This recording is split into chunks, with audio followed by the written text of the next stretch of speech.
Good afternoon, everyone. It's my pleasure to introduce Professor Harish Phuleria.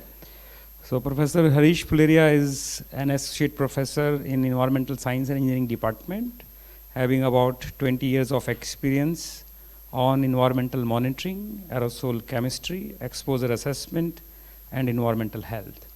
His primary area of research is quantifying and characterizing the short and long-term exposures to different environmental stresses such as air pollution and road traffic noise. Dr. Phuleria's research group focuses on understanding the emissions from vehicular and biomass emission sources, monitoring and modeling the long-term air pollution exposures in various microenvironments, quantifying toxic chemicals in human tissues, and examining the effect of air pollution on children and adults' health. I should also mention that Professor Phuleria is doing a long-term project in which he is looking into the function of lungs with respect to air pollution, especially in the children. He holds a bachelor degree and master degree in chemistry from Delhi University and IIT Delhi, additional master degrees in environmental science and engineering from IIT Bombay, and a PhD degree in environmental engineering from University of Southern California, Los Angeles, USA. He has been teaching and conducting research at IIT Bombay since October 2013. He's a very good badminton player and nice human being. Please, over to you, sir. Okay. Good afternoon, everyone. It's great. I was telling Professor Ashwini earlier that in Shire, like this kind of poetry, Kavi Sammelans. So the poets are there, they're waiting for their turn because two of us were there at the beginning. And we thought that Samir will join and we will tell each other about stories. But then some of you joined. This is great. I would like to share some of our work, which we are very grateful for IIT Bombay, IRCC to recognize. This is on atmospheric kind of science. We are talking about and mostly interested in particles, aerosols, which are liquids or solid particles suspended in the air. The interest is to understand their characteristics and what kind of impacts they can pose. I think this is a picture some of you may recognize. This is from Delhi. These days, you know, everything from Delhi is in news, not only political but also this one. And this is another picture that you can also recognize, which is from Mumbai.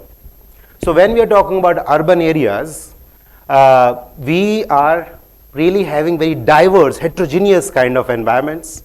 People are living in settings. For example, you can see high-rise buildings there, but then these are the elevated flyovers with a lot of traffic. The emissions from them can affect them also.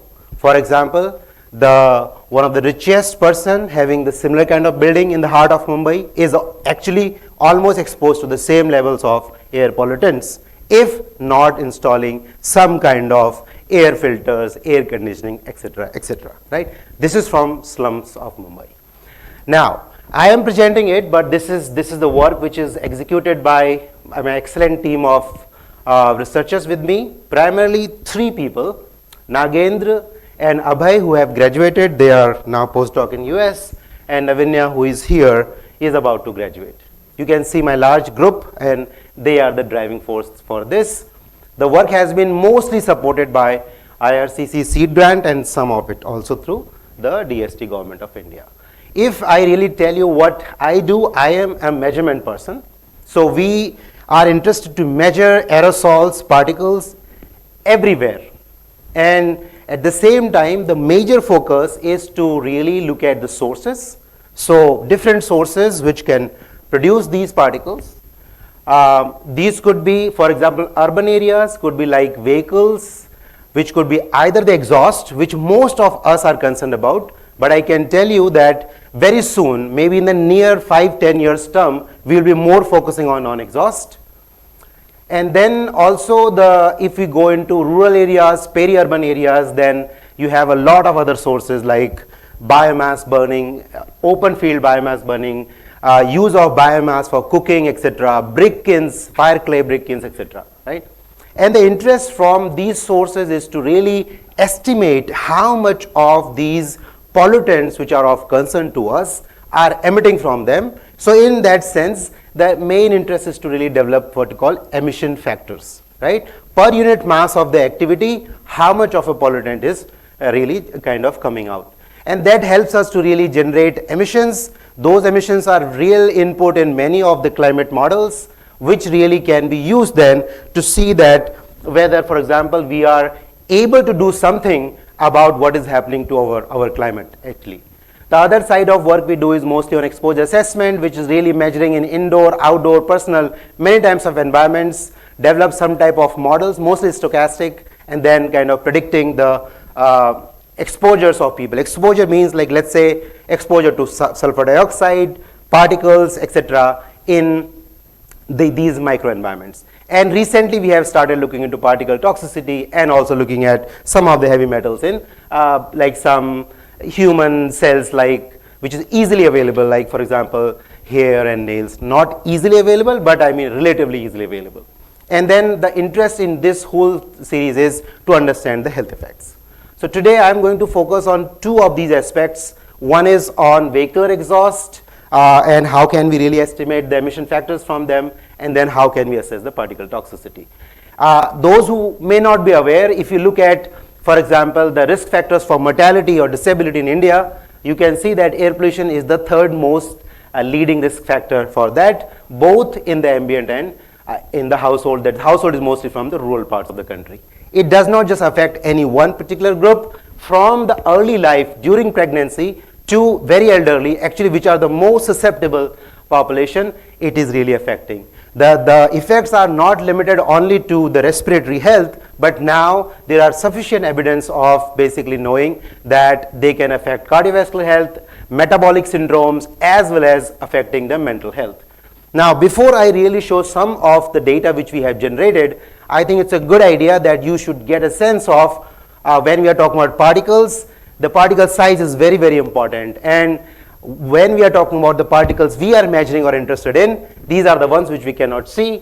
For example, this is the human hair, and like 1/5 of that, let's say, is really the largest size particle of something which is regulated in the atmospheric environment, which is called PM10. And if you take out even 1/4 of that, that is the PM2.5.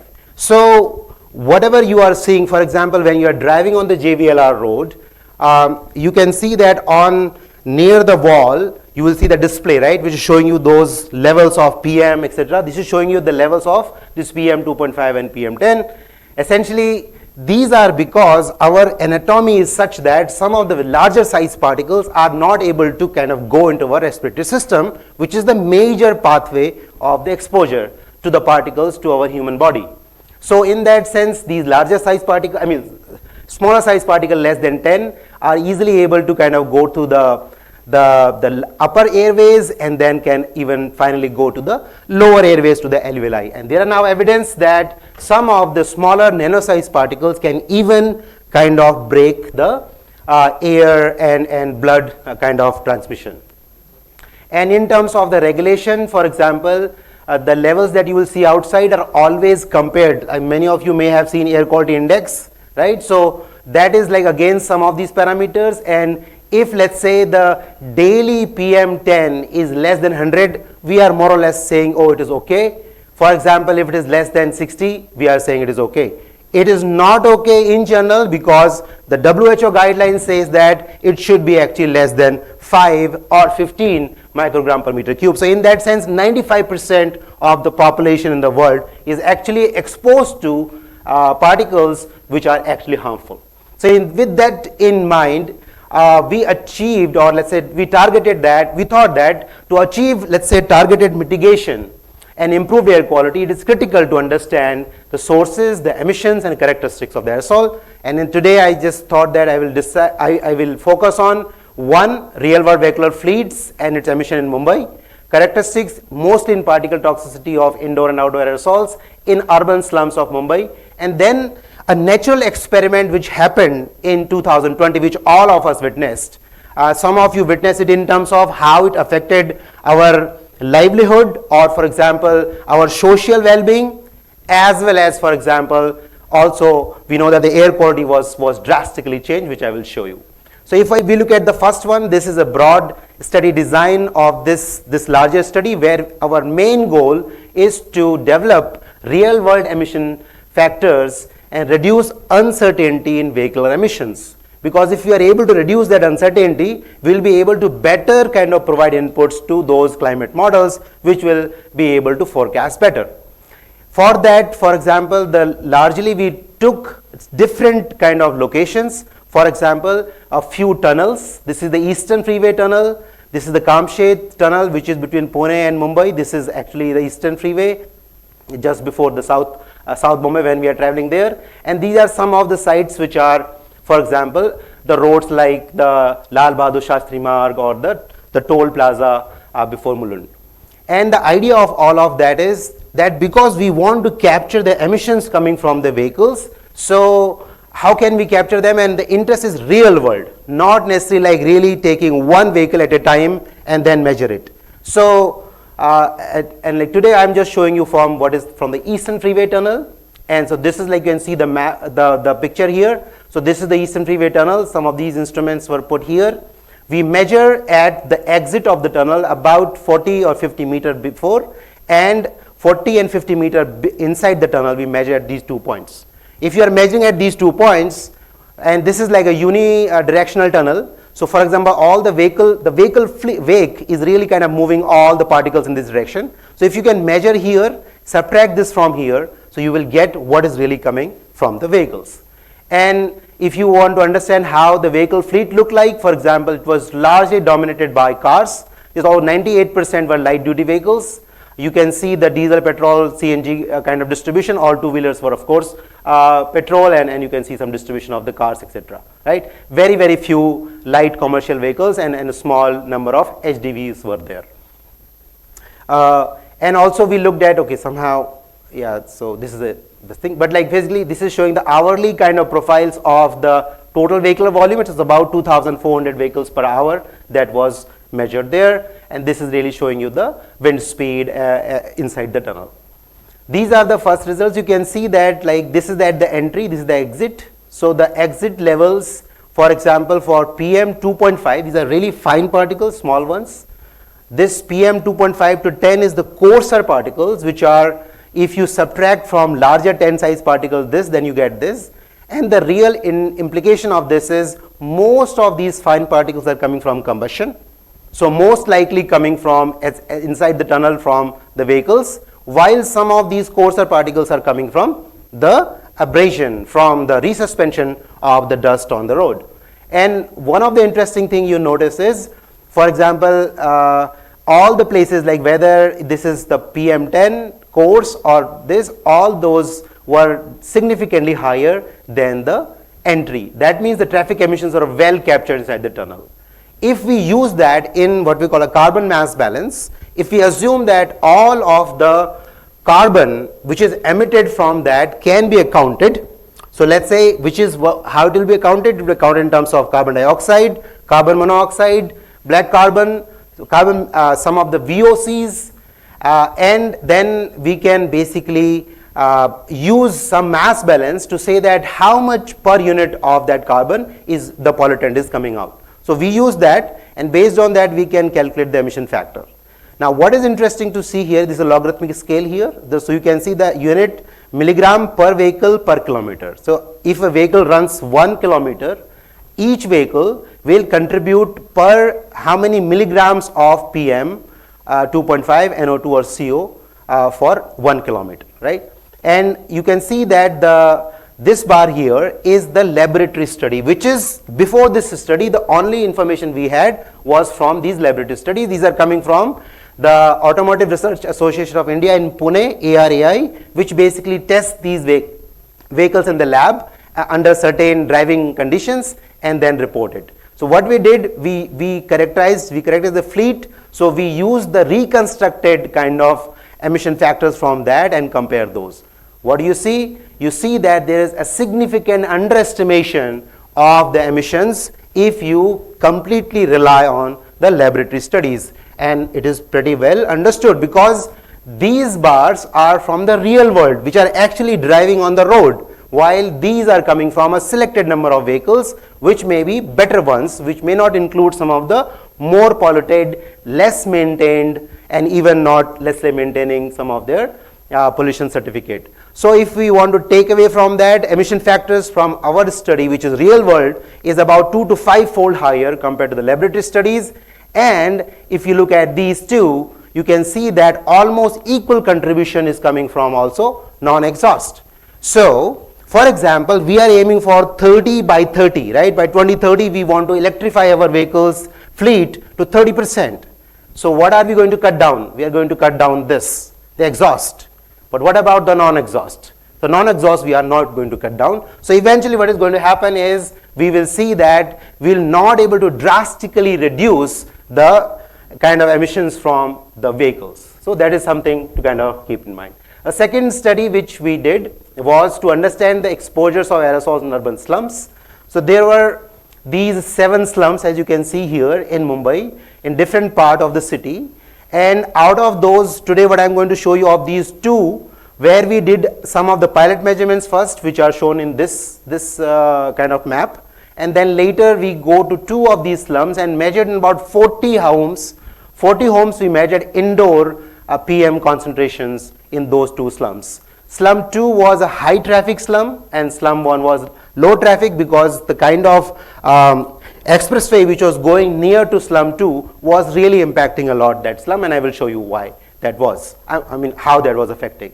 And these we use similarly like some portable small instrument, nothing fancy, but basically the idea is to really go to the homes, recruit the people, and then run these instruments inside their homes for 24 hours.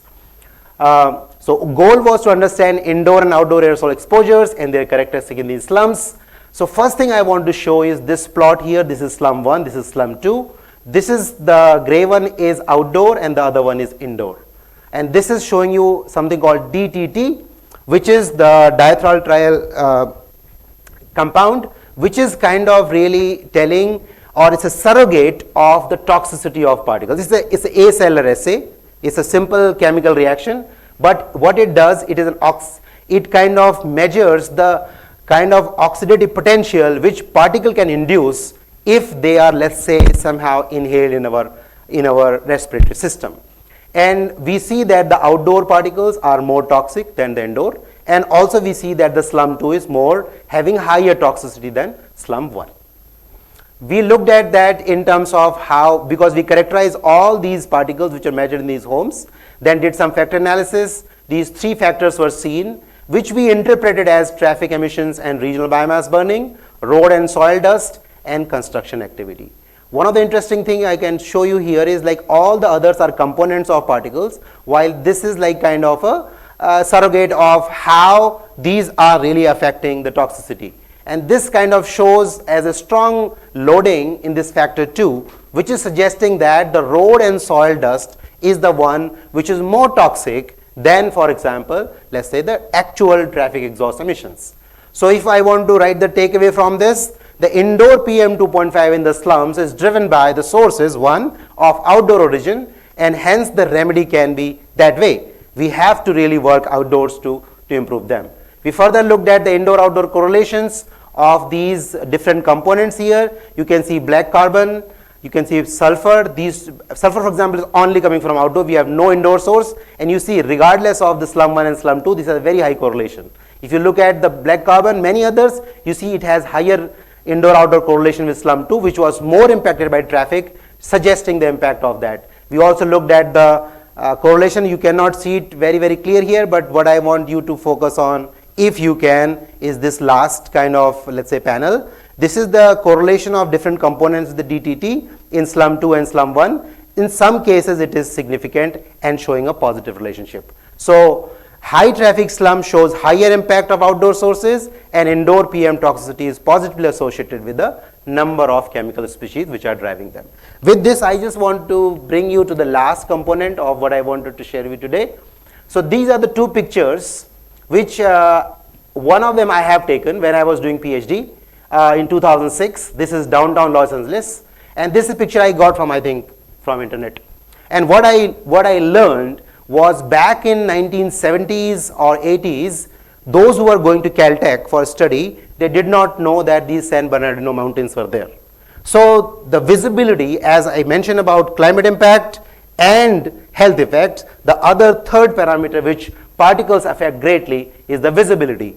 And that is not only in Los Angeles. If you can see this picture, this is the India Gate, as you can see, one in October 2019. As many of you, if you have gone there, you can see this kind of a hazy, really like a very less visible kind of an atmosphere, while you can see a very clear, clean blue sky there, right? And this was because of the COVID-19 lockdown.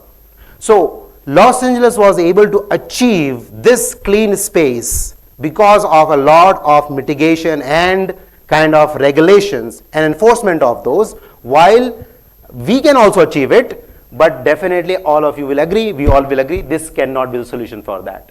So, but regardless of that, when this happened, and Naveen is also here, so I can mention, so he actually took the initiative and he said that let's look at how this natural experiment, when we are really shutting down some of the sources, how does that affect the air quality. So the aim was to examine the impact of the first 6-week long national lockdown on major air pollutants. We took the data from existing air quality stations. There were, I think, 17 of those. We looked at these pollutants. The lockdown was from 25th of March. I think you remember 24th of March, the Thali day also. And then this, like the whole period when, for example, there was a complete lockdown. 17 centers, and these were the ones which were used. Just to kind of show you a glimpse of that, for example, this is a time series from 1st of February to 5th of May, I think. And what you see is like the line which is this black one is the one which is the 2020 and the other one is 2019. So if you look at that, if you see before the 22nd or 24th of this March, when the lockdown was introduced, they are kind of overlapping with each other in 2 different years, 2000 and 2019 and 20. But as soon as you move past this line, you can see clearly that this 2019 is really higher. So we can see that the impact of the lockdown on PM 2.5, PM 10, sulfur dioxide did not show much. And I think most of you who know it, because this comes mostly from the coal combustion in power plants. Our energy needs did not reduce significantly, so it still did not show any kind of real change in the sulfur dioxide concentration. Look at the NO2 primarily coming from vehicle emissions, and you can see very clear distinction during the lockdown compared to the non-lockdown periods, right? If you look at that, this is a daily. If you look at the hourly data, so this kind of scale is showing you a relative scale. So if it is in blue color or purple, it is showing you a negative, that means lower.